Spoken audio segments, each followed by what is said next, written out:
Namaskar. Have you seen movies like Sahib, Bibi, or Gulam? Or have you visited the house of Rabindranath Tagore? If yes, then you must be knowing the life of Zamindar.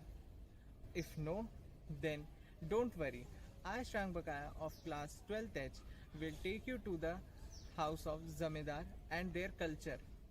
During our break, we are assigned to do topics for the fulfillment of our class 12 history project.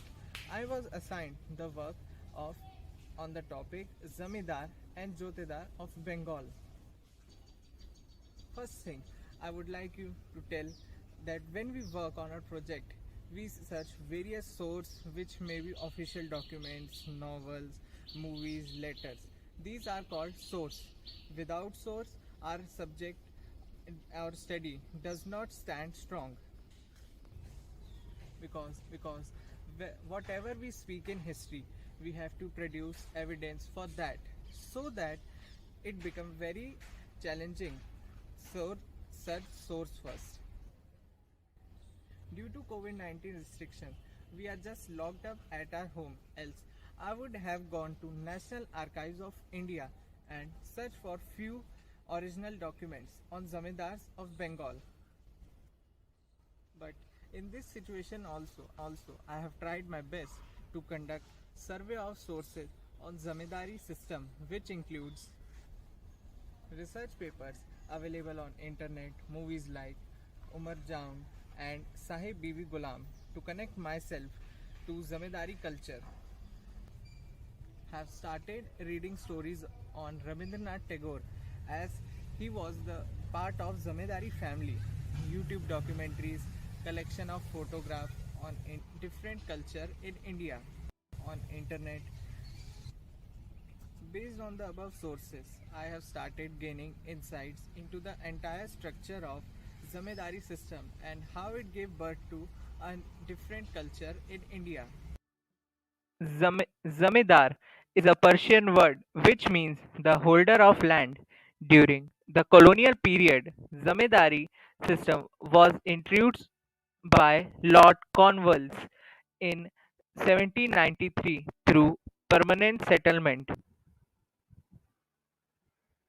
Under this act, a new class of zamindars was created in the Bengal presidency out of the highest bidders. They were granted proprietary rights over the land in perpetuity. Now, anyone could become a zamindar provided he had good connections in East India Company. They had to pay 10/11 of the collected revenue to the Britishers in the stipulated time, and if they failed to pay in time, their property was auctioned. This new class of zamindars did not have the same kind of attachment with the land as the old hereditary zamindars. Most of the zamindar used to sublet the land to unofficial middlemen and relocate to big cities like Kolkata to live in a luxurious life. These middlemen were called Jotedars. They were the rich peasants who combined trading and money lending with agriculture. They became more powerful than zamindars as they lived in villages and had direct influence on villagers. The zamindars who were relocated to these big cities started working in close collaboration with the British as they were trying to establish themselves in the new city. As noted by historian Tithi Bhattacharya, in the milieu of shifting and fluid political affiliations, zamindars were needed to assert and display political authority, financial stability, and administrative control over the ruled. This gave rise to the culture of Durga Puja in Bengal. The celebration of Durga Puja helped Zamindars to establish their influence in the era of social and political change in Bengal. Durga Puja was an event used by Zamindars to show off their wealth and power to each other as well as the Raj. The Raj, in turn, patronized the puja in order to gain popular legitimacy for themselves as the rulers of Bengal.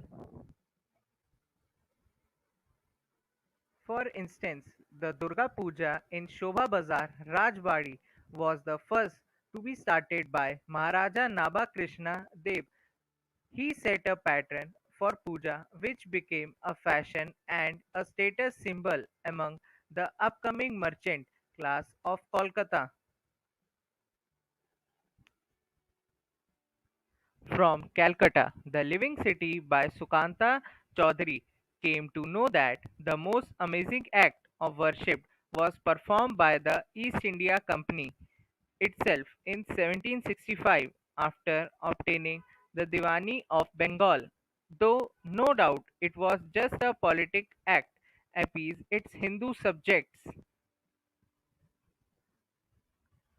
Another example of the extravagant Durga Puja celebrations was at Jorasanko, Thakurbari, the Tagore family, to which Nobel laureate Rabindranath Tagore belonged to.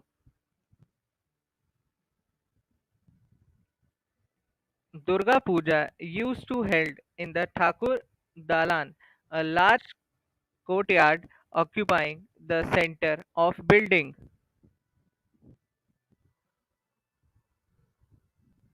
So we can see how the zamindari system gave rise to a new culture of Durga Puja celebrations, which later became integral part of the nationalism project to evoke the spirit of patriotic awakening among the sons of Bengal by the end of 19th century.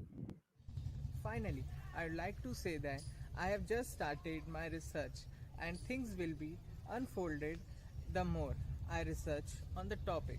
But one thing I can say that my project has given me scope to see another culture which is far off from me geographically.